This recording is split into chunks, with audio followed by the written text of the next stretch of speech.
Welcome to Tea at Taxevity, where you get insights from insiders, our many clients and friends. I'm Pramod Sharma, your actuary at Taxevity. I help people transfer financial risks with life and health insurance.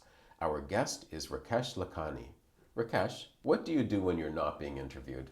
That's a great question. And let me first say, before I even tell you about me, there actually is tea here at Taxevity. So it's not a lie.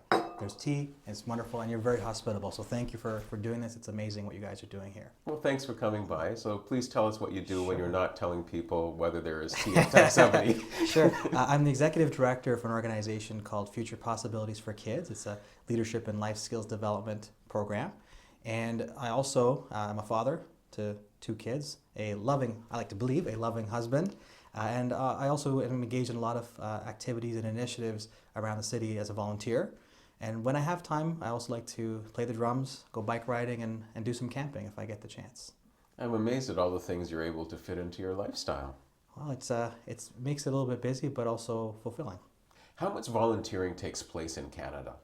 Actually, volunteerism is a huge part of what's happening in Canada. A lot of folks don't even realize. I don't. That's why I'm asking you. Excellent. There's over 160,000 charities and nonprofits in Canada, and over half of them rely fully on volunteer support just to run their operations. Okay, that means that there are no employees in those charities? That's right. And almost 13 million Canadians identified themselves as volunteering, and they contributed over 2 billion hours of volunteering. 2 billion? Yeah. Okay, I didn't realize how prevalent volunteering was and how much benefit that would be having in this country. Absolutely, it's immense. And when we talk about volunteering, it takes many shapes and forms, but that is helping a very important sector in Canada, a growing sector, be able to do their work and do it well while engaging the community and the people of Canada in things that are important to them. And it's a tremendous impact. If you were to quantify what that means for our economy, it's absolutely massive. Mm-hmm. What does volunteering look like in Canada? Sure. I think a lot of folks, when they think about volunteerism, they think some of the more traditional ways of volunteering. They might think, I'm going to volunteer to sort food at a food bank, or I'm going to volunteer on a board of directors, and those are absolutely a big part of all this.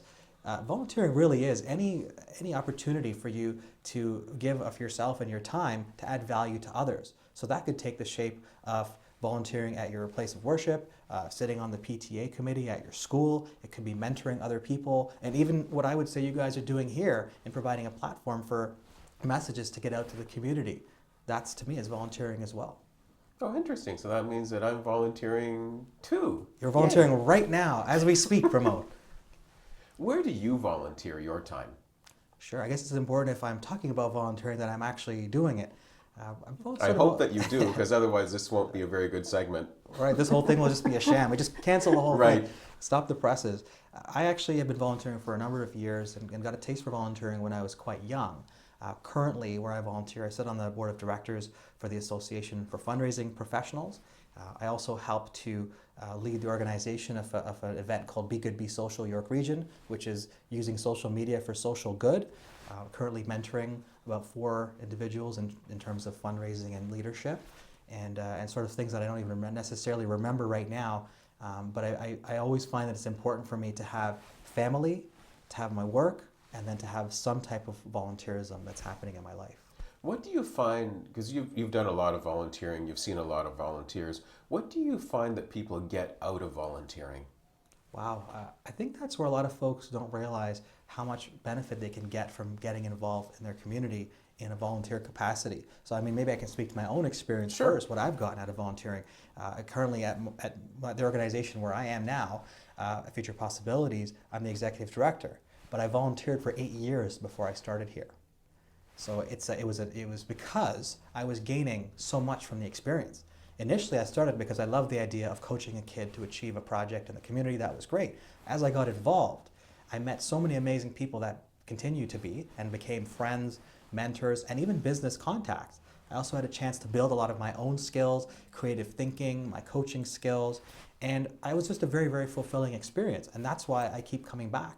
Time is precious, and I'm not someone who likes to waste it. And it's important when I volunteer that it's a meaningful experience.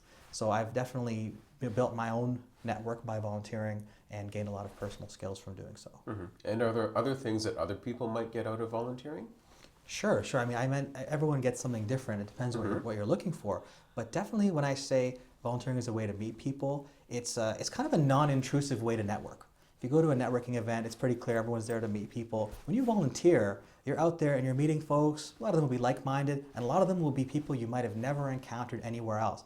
And you have an opportunity to meet and engage with other people in a way that's not intrusive. And who knows where those connections go from there. So I definitely say one important part is meeting people.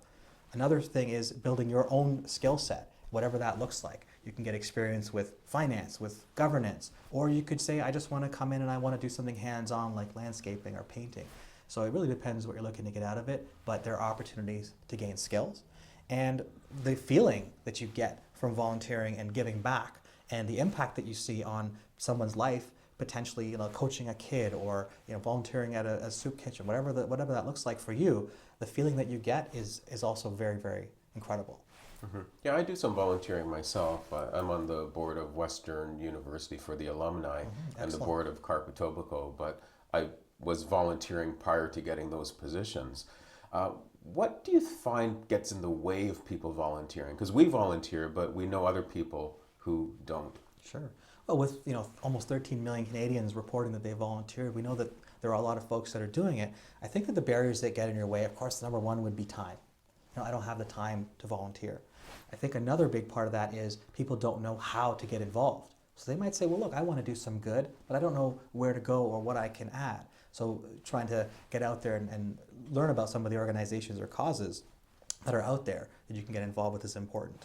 And also asking yourself, what's important to me? But I think those to me are the two of the biggest barriers that people would say, I don't have the time, and I don't know how or where to volunteer. Okay, let's deal with the first barrier first. Sure. What do you suggest people think about when they feel they don't have time? Sure. We all have priorities in life. And like I said, from my personal priority list, I want to be giving back in some way, shape, or form on a regular basis.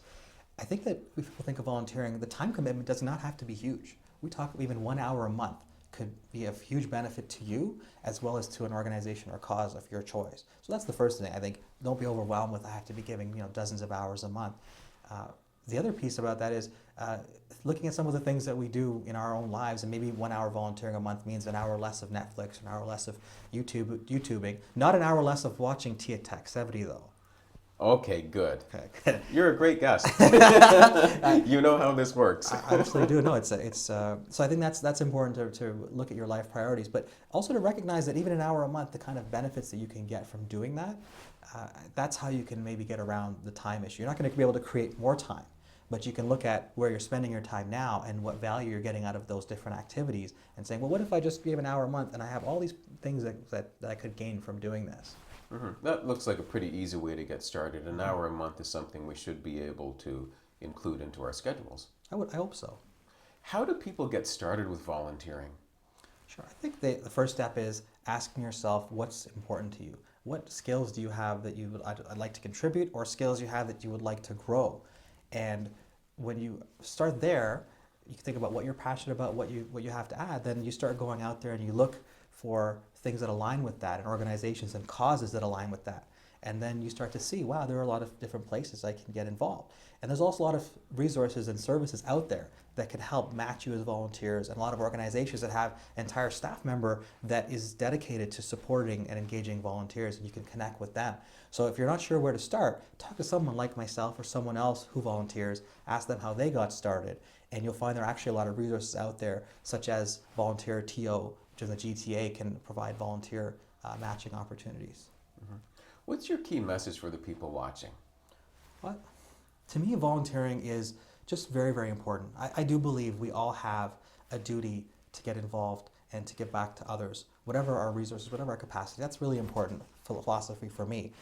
I think for people, it's just go out there and just get started. Try something and see if you like it. Volunteering can make a real difference in your own life, and you can have a meaningful impact on the community around you. So my message is go out there, try something, get started, and you'll get, there's a lot to be gained from this experience. What's the best way for people to reach you? To reach me, there's two channels. One is my Twitter account @ConstantChanges, and also through my LinkedIn profile, where I do talk about there as well. Volunteering and giving up your time is very important. Thanks very much for dropping by. No problem. Thank you for having me. Thanks for joining us for Tea at Taxevity. The Taxevity Insurance Advisory helps you understand insurance and bridges gaps in your coverage. There's no premium for peace of mind. How healthy is your insurance?